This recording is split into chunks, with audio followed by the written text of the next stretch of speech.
Bismillahirrahmanirrahim. Assalamualaikum warahmatullahi wabarakatuh.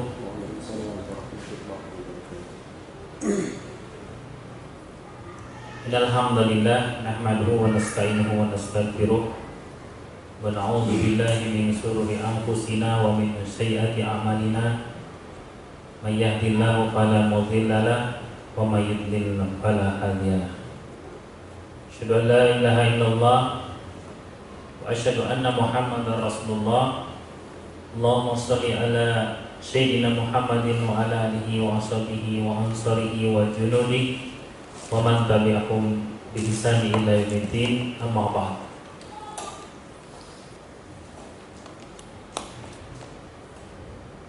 Jamaah rahimakumullah, pencinta sirah, insyaallah kita akan melanjutkan sirah nabawiyah. Dan kemarin kita sudah membahas tentang pemboikotan, pemboikotan dan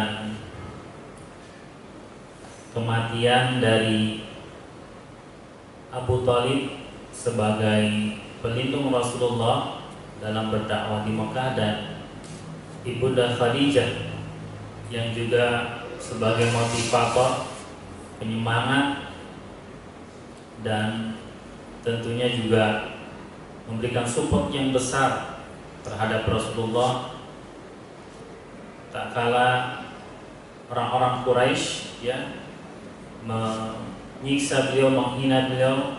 Ibunda Khadijah lah yang senantiasa menghibur Rasulullah Shallallahu Alaihi Wasallam. Dan patut kita ambil pelajaran berharga bagaimana peran Ibunda Khadijah sebagai istri Rasulullah yang bukan hanya menjadi orang yang pertama,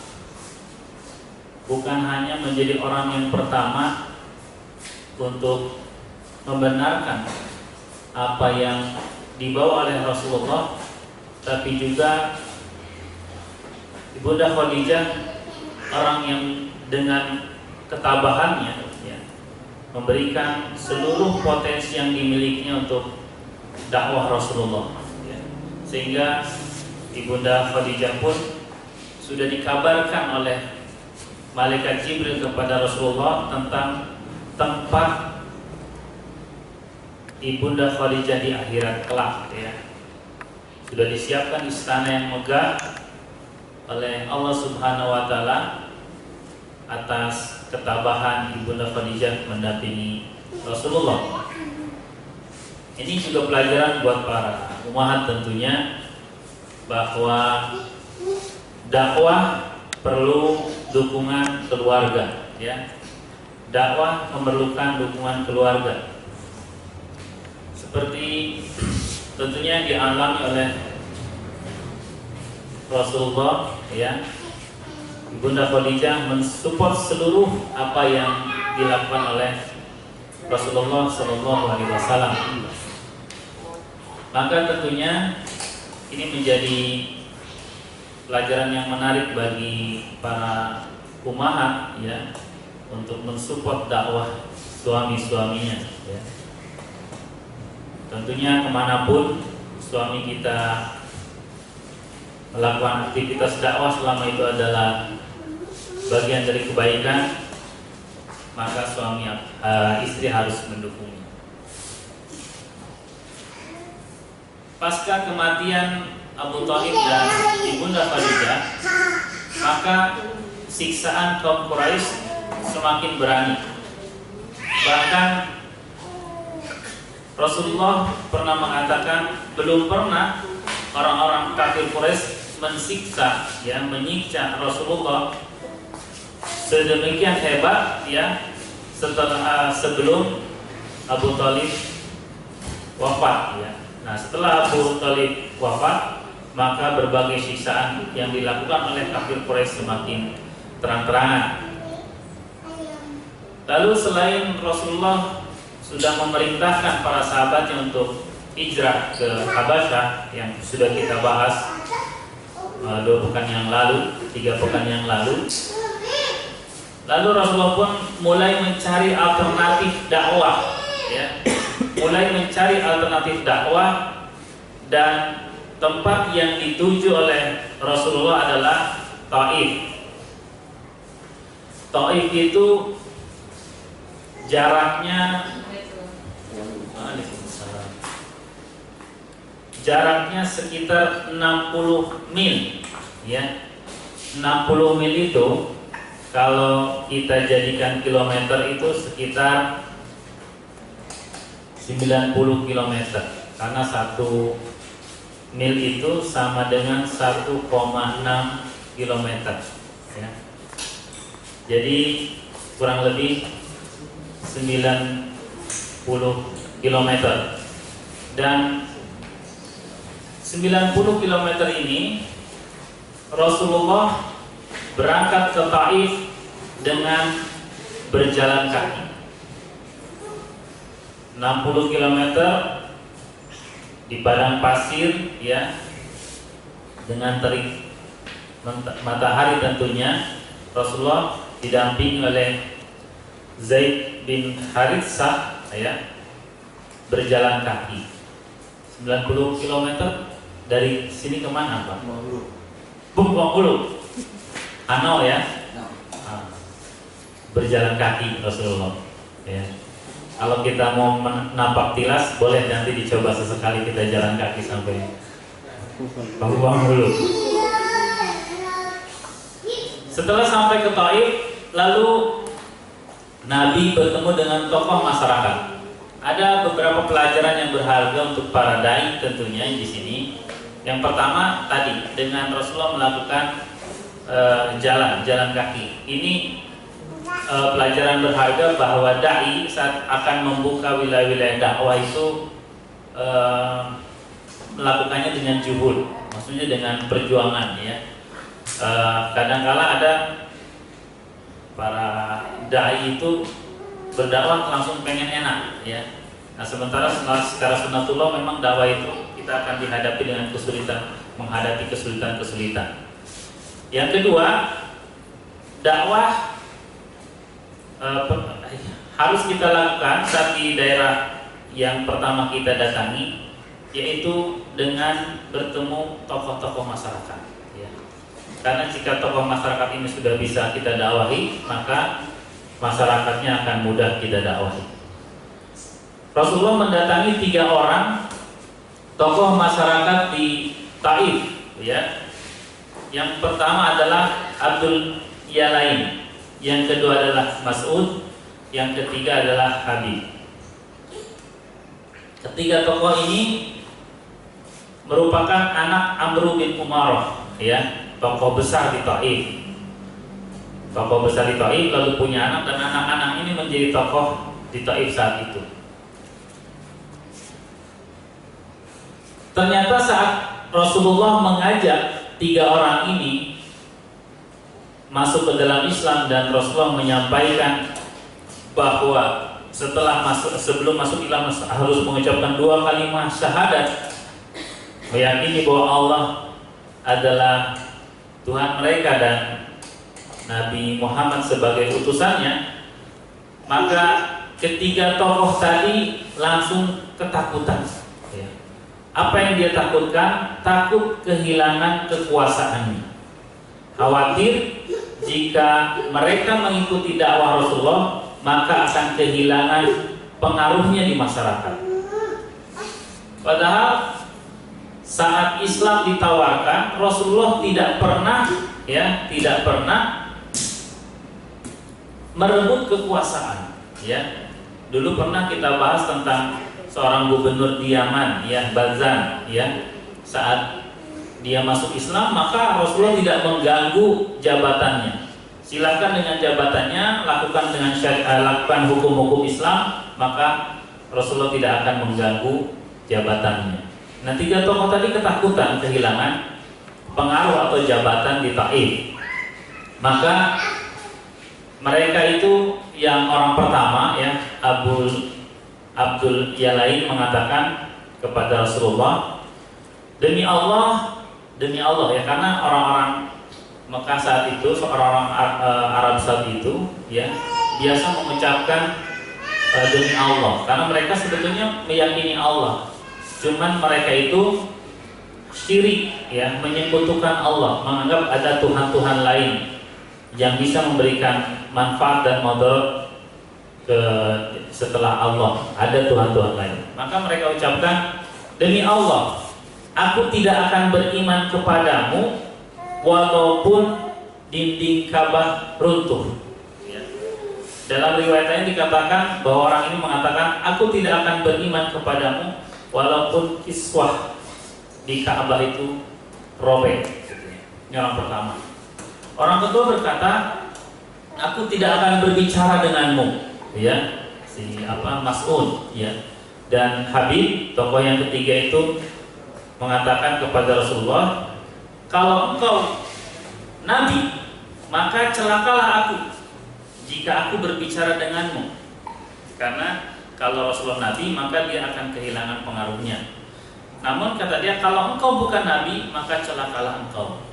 Jadi intinya tiga tokoh dari Taif ini menolak dakwah Rasulullah. Lalu Rasulullah berada di Taif itu kurang lebih sekitar 10 hari, ya, 10 hari mencoba mendakwahkan Islam pada tokoh-tokoh masyarakat yang lain dan masyarakat Taif saat itu. Namun apa yang didapat oleh Rasulullah, para tokoh masyarakat itu akhirnya berkumpul dan sepakat untuk mengusir Rasulullah. Jadi kalau kita berdakwah ya, menyampaikan kebenaran lalu tidak ada orang yang mau mendengar, itu masih mending. Rasulullah diusir ya. Jadi dakwah itu jangan melihat berapa yang mendengarkan kita ya. Walaupun yang hadir hanya 3 orang ya, di Perpusda ini kita tetap jalan ya. Dakwah akan tetap jalan ya. Jadi kita tidak tergantung banyak atau tidak yang hadir, tapi dakwah itu harus tetap disampaikan. Nah, bahkan Rasulullah bukan hanya ditolak, bukan hanya tidak didengarkan dakwahnya, bahkan Rasulullah diusir ya.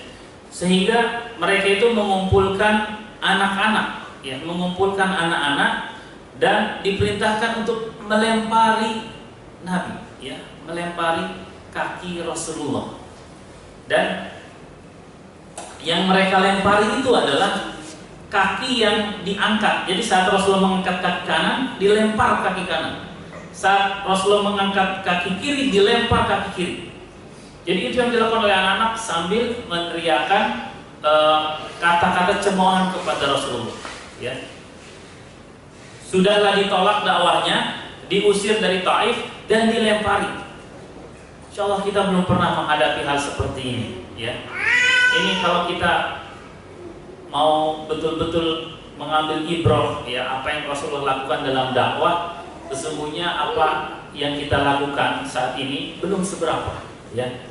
Rasulullah dengan berbagai caci maki, bahkan bukan hanya perkataan, bahkan sampai fisik ya, dilempari. Dulu kita pernah bercerita bagaimana ada orang yang menumpahkan kotoran hewan pada kepala Rasulullah ya. Bahkan Rasulullah sempat dikeroyok. Itu dalam dakwah ya, dalam dakwah.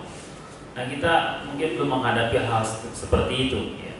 Jadi dilempari oleh anak-anak, saat kaki kanan diangkat dilempari kaki kanan. Dan Zaid bin Haritsah saat itu langsung menjadi tameng, menjadi perisai Rasulullah. Ya, tentunya Rasulullah dan Zaid bin Haritsah berlumur darah kakinya, ya, berlumur darah kakinya. Akhirnya Nabi kembali ke Mekah, ya. Namun sebelum kembali ke Mekah, Rasulullah singgah di depan kebun Utbah dan Syaibah, ya. Utbah dan Syaibah ini adalah orang Mekah, ya, kafir Quraisy, ya, yang juga memusuhi Nabi, ya. Kebetulan kebunnya ada di pinggiran kota Mekah, sekitar kurang lebih 3 mil dari kota Mekah ya. Lalu Rasulullah singgah di situ. Utbah dan Saibah ini melihat Rasulullah, lalu ada rasa kasihan ya. Ada rasa kasihan mereka berdua ini kepada Nabi. Lalu mengutus budaknya atau pembantunya, kalau dulu pembantu ya budak itu ya, menyuruh budaknya namanya Abdas ya, namanya Abdas. Abdas ini seorang Nasrani. Disuruhlah oleh Utbah dan Saibah Abdas ini membawa minuman anggur ya dan beberapa makanan ya. Jadi ada anggur sama kurma ya. Kan minuman di sana anggur dan makanannya kurma. Dibawa oleh Abdas kepada Nabi, dan saat diserahkan kepada Nabi, Nabi sebelum memakan dan meminum mengucapkan Bismillah ya, mengucapkan Bismillah. Maka saat Nabi mengucapkan Bismillah, Abdas mendengar. Lalu kata Abdas bertanya kepada Rasulullah demikian, dari mana Anda tahu kata Bismillah tadi? Dari mana Anda tahu kata tersebut? Sementara orang Arab, walaupun itu bahasa Arab, tidak pernah ada yang mengucapkannya. Lalu Rasulullah ditanya oleh Abdas seperti itu. Rasulullah balik bertanya kepada Abdas ya. Balik bertanya, kata Rasulullah, siapa namamu dan dari mana asalmu? Siapa namamu dan dari mana asalmu? Lalu Abdas menjawab, nama saya Abdas dan berasal dari Nainawa. Nainawa ini sebuah kota di Irak ya. Nainawa ini sebuah kota di Irak ya. Nainawa ini kota di Irak, tempat Nabi Yunus ya, tempat Nabi Yunus bin Matta ya, tempat Nabi Yunus berdakwah. Nabi Yunus tentunya sebelum Nabi Musa ya, sebelum Nabi Musa. Lalu Rasulullah berkata kepada Abdas, kamu dari kota orang soleh, kata Rasulullah. Setelah si Abdas tadi mengucapkan Nainawa, kota tempat Abdas, lalu Nabi berkata, kamu dari kota orang soleh bernama Yunus bin Matta ya. Abdas akhirnya balik bertanya lagi, dari mana Anda tahu? Lalu Nabi menjawab, dia adalah saudaraku. Yunus Nabi dan aku pun Nabi, kata Rasulullah. Lalu Abdas saat itu langsung mencium Rasulullah, mencium keningnya, karena di Arab sana salah satu tanda kita menghormati orang lain itu dengan mencium kening ya. Maka kita akan melihat jika ada para hafiz gitu setelah melantunkan ayat-ayat Al-Quran dan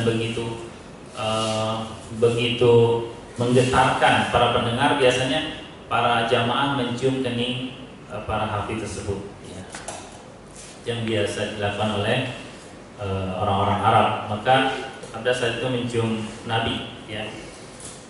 Utbah bin Saibah ya melihat apa yang dilakukan oleh Abdas tadi, mencium Rasulullah. Bahkan dalam riwayat lain selain mencium kening juga mencium kaki Rasulullah ya, mencium kaki Rasulullah. Maka Utbah dan Saibah itu bertanya kepada Abdas, kenapa engkau mencium Muhammad? Gitu. Kenapa engkau mencium kepala Muhammad? Kalau Abdas menjawab, demi Allah, dia telah mengucapkan perkataan yang tidak diucapkan kecuali oleh Nabi ya, kata Abdas ini. Lalu kata Utbah, tinggalkan agama Muhammad karena agamamu lebih baik. Nah, ini tidak ada riwayat ya, tidak ada riwayat sampai tuntas bagaimana Abdas ini ya. Memang ada beberapa keterangan yang menyatakan bahwa Abdas ini masuk Islam, tapi setelah coba saya perdalam, itu tidak ada keterangan yang lanjutan dari Abdas ini apakah tadi tetap dengan agamanya ya Nasrani atau masuk Islam, karena setelah itu diminta oleh Utbah untuk meninggalkan agama Muhammad karena agamamu lebih baik. Lalu dalam kondisi seperti itu, bayangkan ya kondisi diusir, sudah melakukan perjalanan jauh 90 km, 10 hari berdakwah, lalu diusir, dilempari, dicaci maki, ya. Lalu Rasulullah berdoa kepada Allah Subhanahu wa taala, ya.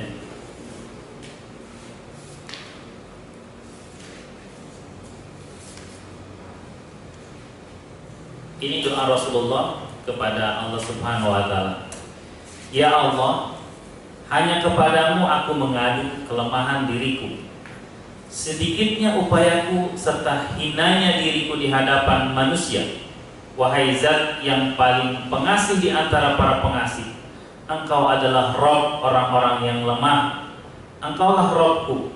Kepada siapa lagi Engkau menyerahkan diriku? Apakah kepada orang yang jauh tetapi bermuka masam terhadapku, atau kepada orang yang telah menguasai urusanku? Jika Engkau tidak murka kepadaku, maka aku tidak ambil peduli. Jadi inti doa ini adalah keluh kesah Rasulullah. Tapi lihat, keluh kesahnya itu di akhir doa itu, jika Engkau tidak murka kepadaku, setelah merasa kesulitan berdakwah di Mekah, ya, ditinggal oleh pamannya, oleh istrinya, kesulitan, siksaan semakin berat, dakwah ke Taif terasa mentok. Lalu di akhir doanya Rasulullah hanya mengatakan, jika Engkau tidak murka kepadaku terhadap kejadian yang dialami saat ini, maka aku tidak akan ambil peduli. Dalam kondisi tersebut Rasulullah tidak mempedulikan. Yang penting Allah ridho kepada dirinya, ya. Ini keluh kesah yang disampaikan, dan dalam lanjutan doanya Rasulullah mengatakan, ampun, akan tetapi ampunan yang Engkau anugerahkan adalah lebih luas bagiku. Aku berlindung dengan perantaraan cahaya wajahmu yang menyinari segenap kegelapan, dan yang karenanya urusan dunia dan akhirat menjadi baik, agar Engkau tidak turunkan murkamu kepadaku atau kebencianmu melanda diriku. Engkaulah yang berhak menegurku hingga Engkau menjadi ridho. Tidak ada daya serta kemampuan melainkan karena perkenanmu, ya. Nah, ini bisa menjadi pelajaran bagi kita saat kita berdoa kepada Allah. Jadi kalau doa kita kepada Allah, jangan langsung kepada inti dari apa yang kita inginkan, tapi berdoalah kita dengan prolog, ya, dengan memuji Allah, ya, dengan memposisikan Allah bahwa Allah lah yang berhak memberikan semua permintaan yang kita panjatkan kepada Allah. Jangan berdoa langsung pada inti. Seperti kalau kita bikin proposal, ya, kalau kita bikin proposal perusahaan atau kita nyusun skripsi dan lain sebagainya, biasanya kita kan pakai prolog, ya, pakai pendahuluan, latar belakang dan sebagainya. Jadi begitu kalau kita berdoa kepada Allah, jangan tiba-tiba saya minta apa gitu, ya. Tapi harus diawali dengan memposisikan Allah, ya. Jadi jangan tergesa-gesa, ya. Itu doa yang dilakukan oleh Rasulullah. Lalu rintihan doa Rasulullah, ya, didengarkan oleh Allah. Maka Allah mengizinkan, yang memerintahkan kepada Jibril, ya, kepada Jibril untuk memerintahkan malaikat penjaga gunung, ya, antara Mekah dan Taif, ya, kalau memang Rasulullah berkehendak, silahkan gunung itu diratakan, ya. Jadi setelah itu langsung Jibril turun dan berkata kepada Nabi, wahai Rasulullah, ini Jibril yang berkata, wahai Rasulullah, Allah telah memerintahkan kepadaku, jika engkau menginginkan, akan kuperintahkan malaikat penjaga gunung-gunung antara Mekah dan Taif untuk menghancurkannya, ya, dan meratakan dengan penduduknya. Ini Coba, kita sudah dianiaya, lalu ada tawaran yang menggiurkan. Tawaran yang menggiurkan. Sudah dianiaya kita oleh orang lain, lalu ada orang yang datang, kalau kamu mau, tak habisi orang itu. Mungkin kalau kita selesaikan gitu ya. Kalau kita selesaikan. Tapi ini ya, ini juga kita perlu mengambil banyak pelajaran dari akhlak Rasulullah ya, bagaimana Rasulullah mendahulukan berharap di samping melakukan hukuman ya. Ini pelajaran buat dai, jangan mendahulukan memponis ya, tapi dahulukan mengapresiasi, itu penting ya. Jadi bukan hukuman, tapi justru Rasulullah punya harapan yang panjang untuk masyarakat Taif dan Mekah. Ini jawaban Rasulullah. Tidak, kata Rasulullah. Setelah ditawari itu, ya, dan malaikat udah siap-siap tuh. Tinggal ya selesai gitu ya. Kalau sekarang mungkin tinggal ada tombolnya ya, tombol pencet selesai habis. Kata Rasulullah, tidak. Tapi aku akan bersabar, ya. Ini Rasulullah. Tidak, tapi aku akan bersabar dan berharap agar Allah mengeluarkan dari keturunan mereka, ya, dari sulbi mereka, ya, orang-orang yang beriman kepada Allah. Ya. Setelah dicaci maki demikian rupa, dilempar, diusir, Rasulullah justru berdoa, tidak, yang membalas dengan ucapan, tidak, aku akan bersabar dan berharap agar Allah mengeluarkan dari keturunan mereka orang-orang yang beriman kepada Allah. Maka ada satu orang yang keluar setelah ini ya, setelah lama kisah Taif ini dikeluarkan oleh Allah dari suku Taif, yaitu suku Daus. Itu keluar seorang ahli hadis, yaitu Abu Hurairah. Ya, ini sesuai dengan doa Rasulullah. Dan setelah itu memang Taif dan Makkah akhirnya semua masuk ke dalam Islam. Lalu Rasulullah setelah itu kembali ke Makkah. Namun tentunya Rasulullah juga menghadapi berbagai ancaman di Makkah. Lalu Rasulullah meminta perlindungan kepada beberapa orang tokoh masyarakat di Makkah. Pertama, Rasulullah meminta perlindungan kepada Akhnas bin Suraik, ya. Akhnas bin Suraik. Lalu Akhnas bin Suraik ini menolak dengan menjawab bahwa aku bersekutu dengan orang-orang Quraisy yang menentangmu, kata Akhnas. Lalu kembali Rasulullah mengirim surat dan meminta perlindungan kepada Suhail bin Amr. Suhail bin Amr itu nanti kalau kita ketemu ceritanya itu waktu perjanjian Hudaybiyah, ya. Waktu Rasulullah tidak bisa melaksanakan haji, tertahan, ya. Lalu ada perjanjian Hudaybiyah dan perwakilan dari Quraisy adalah Suhail bin Amr. Lalu Suhail bin Amr pun menjawab dengan perkataan yang sama, ya. Intinya menolak untuk memberikan perlindungan. Lalu Rasulullah kembali mengirimkan surat kepada Mut'im bin Adi. Ya, Mut'im bin Adi ini kalau kita masih ingat, Mut'im bin Adi ini salah satu dari 4 orang yang bersepakat untuk merobek perjanjian pemboikotan. Ya, 4 orang tuh. Siapa aja tuh? Ini ada bilannya nih. Dari siapa? Selain Mut'im bin Adi. Masih ada 3 orang. Kalau ada yang bisa nyebutkan langsung dapat. Seingat nggak? Itu salah satu yang bersepakat untuk merobek perjanjian pemboikotan, ya, Mut'im bin Adi. Lalu Mut'im bin Adi setuju dan Mut'im bin Adi itu mengumpulkan 6 orang anaknya. Karena setelah Mut'im bin Adi itu setuju, lalu Rasulullah datang ke Mekah, Rasulullah langsung tawaf. Nah, Mut'im bin Adi ini menyiapkan 6 orang anaknya dengan persenjataan lengkap untuk melindungi Rasulullah, ya, untuk melindungi Rasulullah. Jadi Rasulullah tawaf itu sudah dilindungi oleh Mut'im bin Adi dan 6 anaknya dengan persenjataan lengkap. Lalu kembali Fir'aunnya saat itu, yaitu Abu Jahal, datang, ya. Abu Jahal datang dan mengatakan kepada Mut'im bin Adi, apakah engkau sudah menjadi pengikutnya? Kata Abu Jahal, maksudnya pengikutnya Rasulullah. Kalau engkau sudah jadi pengikutnya, maka aku akan memerangimu. Tapi kalau engkau hanya memberikan perlindungan, maka silakan, itu adalah hakmu, kata Abu Jahal. Kata Mut'im bin Adi, aku hanya memberikan perlindungan kepada Muhammad. Ya. Jadi sebetulnya akhlak-akhlak orang-orang Quraisy pun tetap masih ada yang baik ya. Masih ada yang fanatisme kesukuannya juga timbul dan mencoba melindungi Rasulullah. Ya.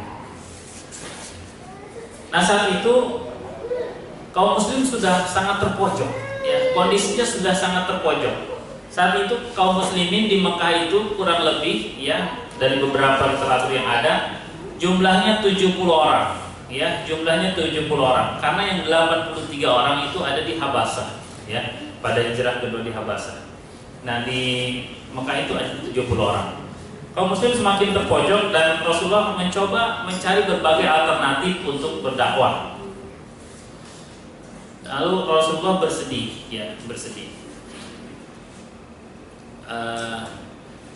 Dan kesedihan Rasulullah itu sebetulnya, kesedihan Rasulullah itu merasa bahwa ini dari orang-orang Mekah itu sudah seolah-olah mentok berdakwah ini. Hanya 70 orang itu bertahan dan tidak bertambah lagi. Sementara penyiksaan itu semakin kuat, ya. Maka menurut para ahli sejarah, yang dikatakan dengan Amul Huzni, ya, tahun kesedihan itu sebetulnya bukan didasari atas kematian Abu Thalib dengan Ibunda Khadijah, ya, karena sebagian orang menganggap bahwa dinamakan tahun kesedihan itu karena dua orang tokoh, ya, yang melindungi Rasulullah, yaitu Abu Thalib dan Ibunda Khadijah, wafat. Sebenarnya para ahli sejarah mengatakan bahwa bukan itu yang intinya adalah tahun kesedihan. Saat itu Rasulullah merasa bersedih karena dakwah ini sudah mentok, seolah-olah mentok, ya, udah kemana-mana nih, nggak bertambah lagi, tidak berkembang lagi. Itu yang membuat kesedihan. Maka ini juga yang harusnya menjadi standar kesedihan kita, ya. Standar kesedihan kita itu jika kebenaran sudah sulit kita tegakkan, dakwah sudah sulit, itu yang menjadi kesedihan. Sementara kematian orang-orang tercinta itu tentunya semua juga sudah ada batasannya, ya, bahkan kita pun tentunya sudah ada batasannya. Rasulullah bersedih, lalu Rasulullah berjalan dengan ditemani Abdullah bin Mas'ud, ya, Abdullah bin Mas'ud. Lalu setelah berjalan di luar kota Mekah, Rasulullah berpesan kepada Ibnu Mas'ud atau Abdullah bin Mas'ud bahwa kau tunggu di sini sampai aku kembali. Lalu Rasulullah membuat garis, ya, pada Ibnu Mas'ud, jangan kau melewati garis ini. Rasulullah berjalan. Lalu setelah agak jauh Rasulullah membacakan Quran di sana, membacakan Al-Quran dengan kencang, ya, dengan keras, ya. Nah, ternyata saat itu ada segerombolan jin, ya, ada segerombolan jin dari daerah Irak, daerah Nusaybin, ya. Jadi dikatakan ini jin Nusaybin, ya, jin Nusaybin. Jin ini sedang mencari tahu. Kelompok jin ini sedang mencari tahu apa yang menyebabkan mereka itu sekarang tidak mendapatkan keleluasan untuk mendapatkan informasi dari langit. Dulu sebelum Rasulullah lahir dan sebelum Rasulullah diutus sebagai Rasul, ya, mereka itu sangat mudah mendapatkan informasi dari langit. Sehingga informasi yang didapatkan dari langit mereka jadikan modal untuk negosiasi dengan para dukun, ya, bekerja sama dengan para dukun. Maka saat itu sebelum kelahiran Rasulullah dan sebelum Rasul diangkat sebagai Rasul, dukun-dukun hebat-hebat, ya, karena tahu berita-berita dari langit. Kapan orang ini meninggal, itu udah tahu. Kapan terjadinya hujan, ya, ada bencana kapan, dia tahu karena mendapatkan informasi dari jin tadi. Nah, setelah Rasulullah lahir dan Rasulullah diangkat sebagai Rasul, ini dijaga oleh malaikat. Bahkan mereka itu saat mendekati batasan langit tadi dilempari oleh malaikat dengan bintang-bintang. Ya, maka fungsi bintang itu ada 3. Satu, untuk melempari jin yang mendekati batasan tadi langit. Yang kedua, untuk perhiasan langit. Ya, jadi langit itu indah jika ada bintang. Maka itu yang dijadikan alasan orang yang berjerawat katanya. Kalau ada jerawatnya, kalau nggak ada jerawatnya itu seperti langit tak berbintang, nggak indah. Kalau ada jerawatnya tuh ada perhiasannya. Modus. Yang ketiga, bintang itu buat petunjuk, buat arah ya. Itu fungsi bintang. Itu dalam Al-Quran ada semua. Nah, jin ini mencari tahu apa penyebab tiba-tiba langit dijaga oleh malaikat dan mereka harus dilempari, ya. Walaupun dikisahkan ada aja satu dua jin yang lolos gitu, ya, yang lolos gitu ya. Maka kadang juga dukun-dukun paranormal kadang-kala juga dapat informasi yang persis gitu ya. Walaupun itu 1 berbanding 1000 gitu, tapi ada aja yang lolos ini. Nah, mereka mencari tahu dan akhirnya bertemu dengan Nabi Shallallahu Alaihi Wasallam, ya. Walaupun jin itu ada ya, tapi kita tuh tidak boleh berhubungan dengan jin, ya. Kita tidak boleh berhubungan dengan jin. Kalau memakai jin mungkin boleh ya, tapi berhubungan dengan jin ataupun ada alasan karena ini jinnya jin muslim itu nggak ada, ya. Nggak ada ceritanya kita bekerjasama dengan jin. Karena kalau jin muslim nggak mau berhubungan dengan manusia, ya. Nggak mau. Tapi kalau mendatangi majelis-majelis ilmu sangat dimungkinkan, ya. Misalnya di samping-samping ibu-ibu ini mungkin ada jin gitu ya. Duduk yang kosong-kosong ditempati oleh jin, itu sangat memungkinkan, ya. Sangat memungkinkan dia hadir, ada orang yang tilawah dia datang gitu ya. Dia duduk, dia mendengarkan, itu sangat memungkinkan. Nah, jin yang biasanya menggoda, merasuki dan lain sebagainya itu antara 2, dia memang jin kafir atau jin muslim, ya, muslim tapi fasik. Dia Islam tapi fasik, seperti manusia lah. Islam KTP, entah KTP-nya seperti apa di jin sana gitu ya. Tapi intinya ada juga yang muslim tapi dia fasik. Dia sering menggoda manusia, ya. Dan kalau jin sudah berhubungan dengan manusia, ya, pasti dia meminta imbalan. Pasti dia meminta imbalan. Dulu di awal-awal tahun 2002 ya, 2001-2002, awal-awal kita ruqyah di Pangkalan Bun, itu ada seorang ustaz namanya Ustaz Dwi, ya, dari Malang. Dulu beliau bercerita bahwa jin itu kalau ada negosiasi dengan manusia, itu sampai mereka itu, ya, menggelincirkan manusia itu, sampai ada yang diminta oleh jin kafir itu, diminta oleh jin manusia itu untuk memenuhi keinginannya menyimpan Al-Quran di kloset. Jadi kalau dia bisa memperlakukan Al-Quran dengan serendah mungkin, maka jin siap memberikan kekuatan sehebat mungkin. Jadi ada kloset, ya, kloset kan diinjak ya, kita itu Quran itu 2 ditumpang, terus diinjak oleh kakinya, dia nongkrong di situ, BAB. Dan itu jin memberikan kekuatan yang super hebat buat orang ini. Ya, Ustaz Dwi pernah cerita sampai seperti itu ya, negosiasi antara jin dengan manusia, ya. Dan jin itu semakin kuat saat dipenuhi keinginannya. Biasanya kalau kesurupan kan banyak aneh-aneh tuh, minta disiapin ayam hitam sampai darahnya hitam gitu ya.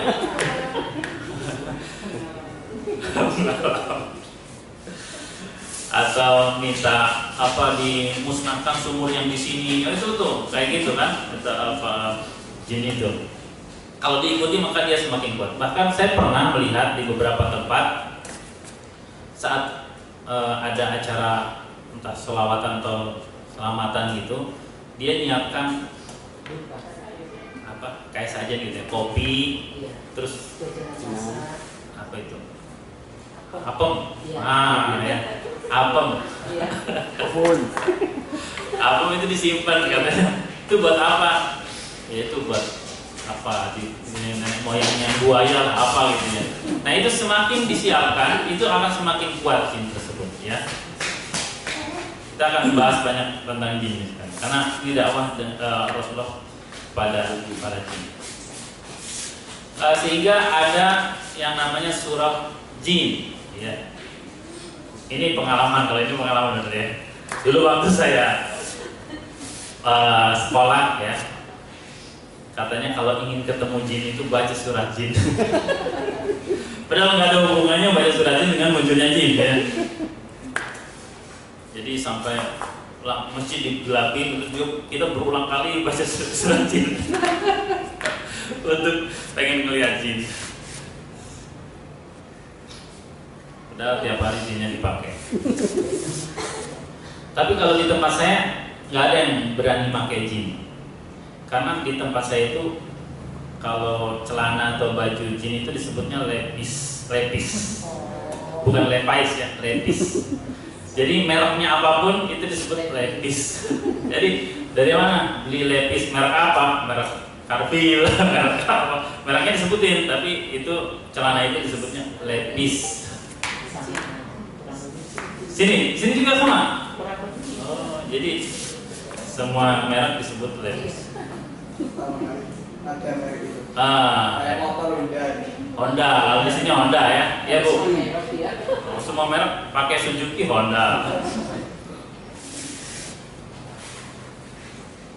Nah, dalam surah Jin ayat 9 dikatakan Allah berfirman, wa anna kunna naq'udu minha maq'ida lis-sam faman yastami'il ana yajid lahu shihabar rasada. Dan sesungguhnya kami dahulu, kata jin ini, dan sesungguhnya kami dahulu dapat menduduki beberapa tempat di langit itu untuk mendengarkan berita-berita. Tetapi sekarang barang siapa yang mencoba mendengarkan seperti itu, tentu akan menjumpai panah api yang mengintai untuk membakar. Ini jin dalam surah jin disebutkan.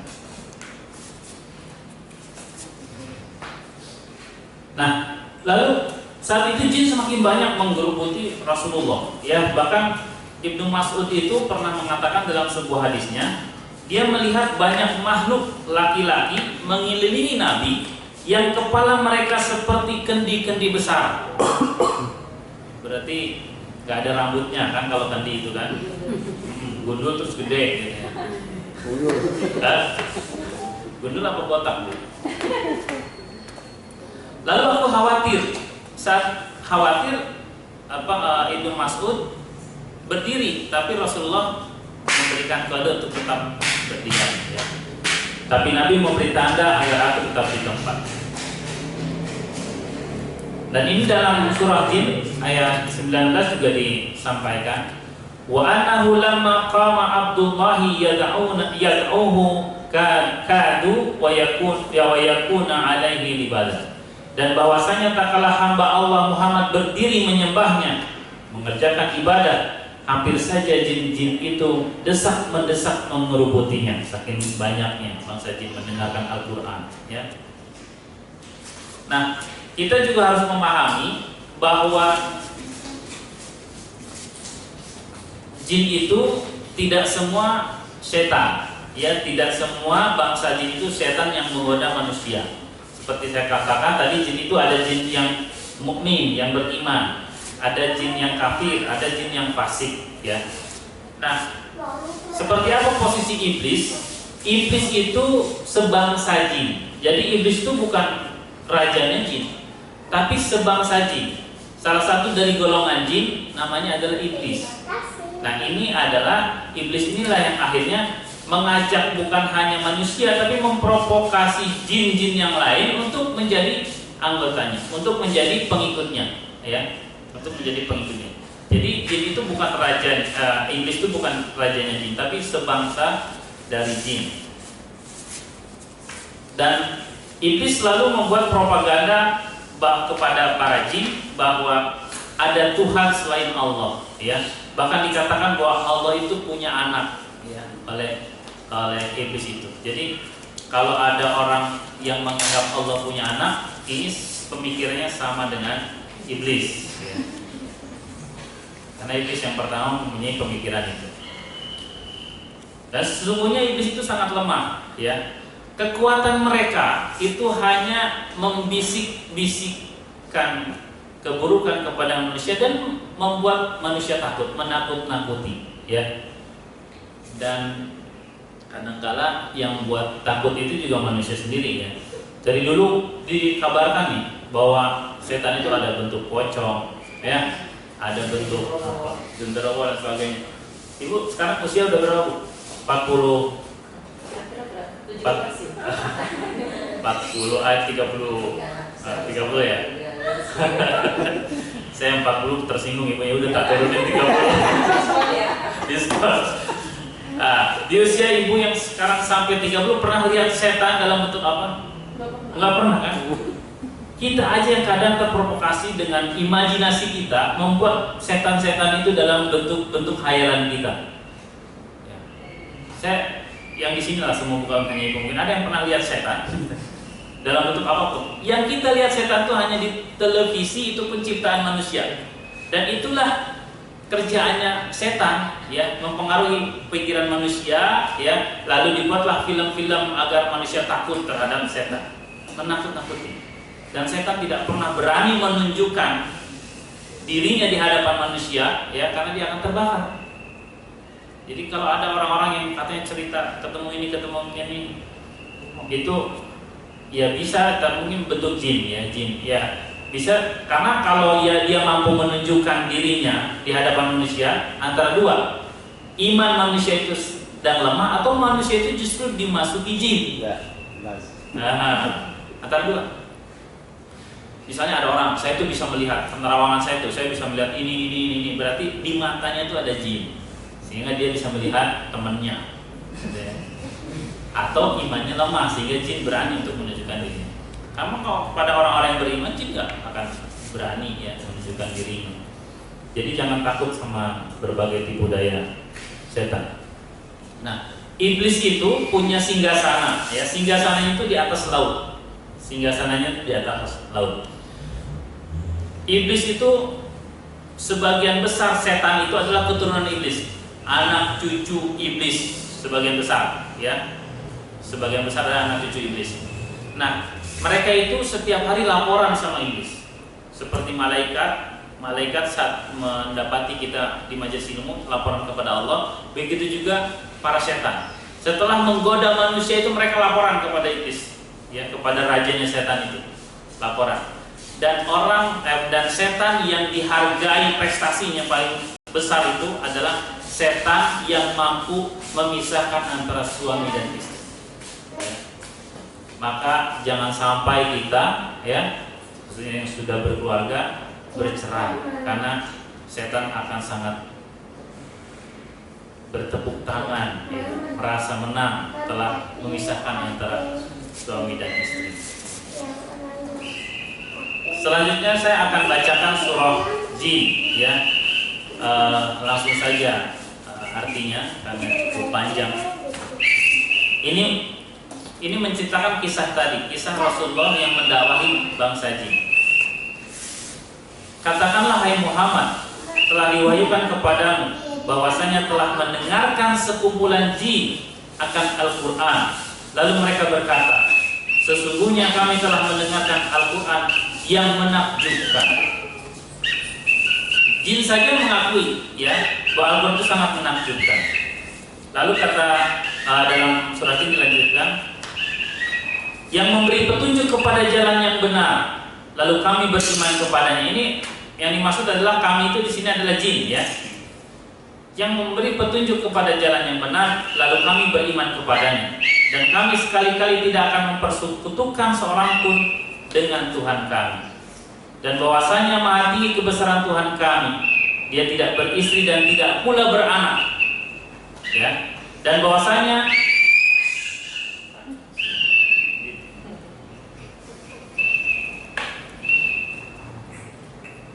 Dan bahwasanya dalam surah itu disebutkan orang yang kurang akal dari kami selalu mengatakan perkataan yang melampaui batas terhadap Allah. Yang dimaksud di sini oleh jin tadi, orang yang kurang akalnya adalah iblis. Jadi iblis itu di jin juga dianggap lemah gitu ya. Dan orang yang kurang akal daripada kami selalu mengatakan perkataan yang melampaui batas terhadap Allah, yaitu dia mengatakan bahwa Allah itu beranak dan beristri, ya. Dan sesungguhnya kami mengira bahwa manusia dan jin sekali-kali tidak akan mengatakan perkataan yang dusta terhadap Allah, dan bahwasanya ada beberapa orang laki-laki di antara manusia meminta perlindungan kepada beberapa laki-laki di antara jin. Maka jin-jin itu menambah bagi mereka dosa dan kesalahan, ya. Jadi tidak ada kerjasama kita dengan jin itu. Masing-masing sudah punya perintah, ya. Jadi jangan dengan alasan ini untuk memperkuat dakwah dan sebagainya itu kita alasannya bersekutu dengan jin, ya. Dan sesungguhnya kami telah mencoba mengetahui rahasia langit, maka kami mendapati penuh dengan penjagaan yang kuat dan panah-panah api. Dan sesungguhnya kami dahulu dapat menduduki beberapa tempat di langit untuk mendengarkan berita-beritanya. Tapi sekarang barang siapa yang mencoba mendengarkan, tentu akan menjumpai panah api yang mengintai dan membakarnya. Dan sesungguhnya kami tidak mengetahui dengan adanya penjagaan itu, apakah keburukan yang dikehendaki bagi orang yang di bumi ataukah Tuhan Tuhan mereka menghendaki kebaikan bagi mereka. Dan sesungguhnya di antara kami ada orang-orang soleh. Ya, ini di antara jin itu ada orang-orang yang soleh. Dan di antara kami ada pula yang tidak demikian halnya. Adalah kami menempuh jalan yang berbeda-beda. Nah, sesungguhnya kami mengetahui bahwa kami sekali-kali tidak akan dapat melepaskan diri dari kekuasaan Allah di muka bumi, dan sekali-kali tidak pula dapat melepaskan diri daripadanya dan dengan berlari. Dan sesungguhnya kami tak kalah mendengar petunjuk Al-Quran, kami beriman kepadanya. Barang siapa beriman kepada Tuhannya, maka ia tidak takut akan pengurangan pahala dan tidak takut pula akan penambahan dosa dan kesalahan. Dan sesungguhnya di antara kami ada orang-orang yang taat dan ada pula orang-orang yang menyimpang dari kebenaran, ya. Barang siapa yang taat, maka mereka itu benar-benar telah memilih jalan yang lurus. Adapun orang-orang yang menyimpang dari kebenaran, maka mereka menjadi kayu api bagi neraka jahanam, ya. Dan bahwasanya jikalau mereka tetap berjalan lurus di antara jalan itu, yaitu jalan Islam, benar-benar kami akan memberi minum kepada mereka air yang segar, rezeki yang banyak. Untuk kami beri cobaan kepada mereka. Dan barang siapa yang berpaling dari peringatan Tuhannya, niscaya akan dimasukkannya ke dalam azab yang amat berat. Dan sesungguhnya masjid-masjid itu adalah kepunyaan Allah, maka janganlah kamu menyembah seseorang pun di dalamnya di samping menyembah Allah. Tidak boleh menyekutukan Allah. Lalu dalam surah Al-Ahqaf, ya, dijelaskan juga tentang jin, ya. Dalam surah Al-Ahqaf ayat 29 Allah berfirman, dan ingatlah ketika kami hadapkan segerombolan jin kepadamu yang mendengarkan Al-Quran, maka tak kala mereka menghadiri pembacaannya, lalu mereka berkata, diamlah kamu untuk mendengarkannya. Ketika pembacaan telah selesai, mereka kembali kepada kaumnya untuk memberi peringatan. Nah, di jin setelah mendapatkan informasi Al-Quran, dia langsung kembali ke kaumnya menyampaikan dakwah, ya. Bersemangat mereka, ya. Jin itu bersemangat, ya. Mereka berkata, hai kaum kami, sesungguhnya kami telah mendengarkan kitab Al-Quran yang telah diturunkan sesudah Musa, yang membenarkan kitab-kitab yang sebelumnya, lagi memimpin kepada kebenaran dan kepada jalan yang lurus. Hai kaum kami, terimalah seruan orang yang menyeru kepada Allah dan berimanlah kepadanya. Niscaya Allah akan mengampuni dosa-dosa kamu dan melepaskan kamu dari azab yang pedih. Nah, ini juga penjelasan tentang bagaimana Rasulullah berdakwah kepada bangsa jin, ya. Dan kita tidak diperintahkan oleh Allah untuk mempelajari lebih dalam tentang jin, ya. Cukuplah surah jin sama surah Al-Ahqaf ini memberi gambaran kita tentang jin. Gak usah kita lalu mempelajari gimana jin itu menikah, bagaimana dia punya anak, bagaimana dia rumahnya, terus likonya seperti apa itu nggak usah kita bahas masalah jin, biarkanlah mereka ini. Karena kita ini gini ya, kadang-kadang kita ini mempelajari banyak hal, tapi kita itu tidak fokus dengan amanah yang diberikan kepada kita. Sungguh program untuk kita saja, program untuk kita ya, untuk mendekatkan diri kepada Allah itu sungguh sudah sangat padat. Ya, coba bayangkan antum malam jam 3 sudah bangun mulai kan, mulai sambil murojaah hafalan kita tentunya ya. Lalu kita sebelum subuh sudah baca, sudah sholat 2 rakaat, lalu sholat subuh. Habis sholat subuh zikir maksurah, belum tilawahnya karena ditagi-tagi sama admin di order ya. Ini tilawahnya sudah selesai atau belum? Baca tuh sampai nanti jam 6, setengah 7 kita nyiapin sarapan buat ibu-ibu. Kalau di rumah saya nyiapin sarapan. Sampai jam setengah 7 mungkin kita siap-siap, jam 7 berangkat aktivitas kantor. Menjelang zuhur kita juga disibukkan dengan berbagai macam kesibukan ibadah kita ya. Menjelang asar siap-siap kita ngapalin, kalau mau liko tentunya. Kayaknya likonya jam 4, ngapalin setengah 4. Itu mungkin ada yang pengalaman di sini seperti itu ya. Jadi setelah disetor besoknya hilang. Karena ngapalnya instan. Penghafal ya? Penghafal. Nggak hafal-hafal ya? Tapi menjelang maghrib kita ada zikir sore ya, sampai maghrib, siapan sholat isya dan sebagainya, penuh padat kita. Kalau kita mau mengikuti program yang telah diberikan oleh Allah kepada kita, sungguh kita itu nggak sempat ngapa-ngapain gitu. Jadi cukuplah surah jin sama Al-Kahf ini menginformasikan kita tentang jin. Kecuali ibu-ibu punya atau bapak dan ibu punya spesialis khusus ruqyah, perlu punya ilmunya ini. Jadi sebelum ruqyah sampaikan jin itu seperti apa gitu ya. Tapi tidak semua kita harus belajar tentang jin.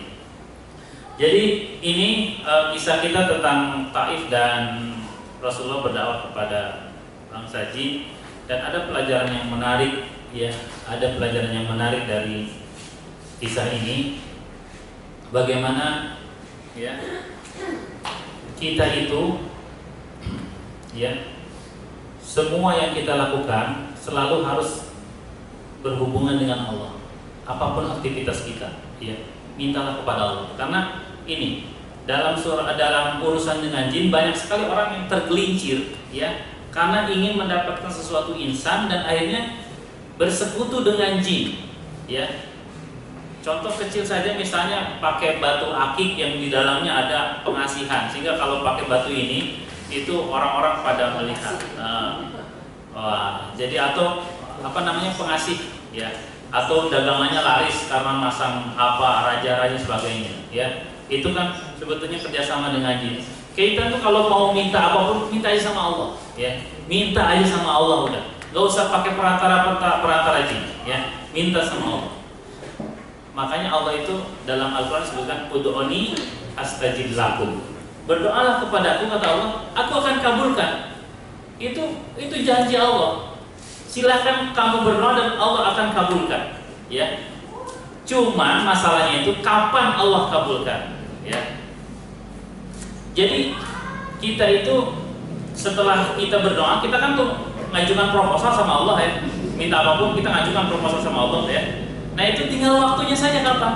Entah itu 1 tahun, 2 tahun, 3 tahun, 4 tahun. Tapi Allah tuh sudah menetapkan finalnya itu nanti di mana ya.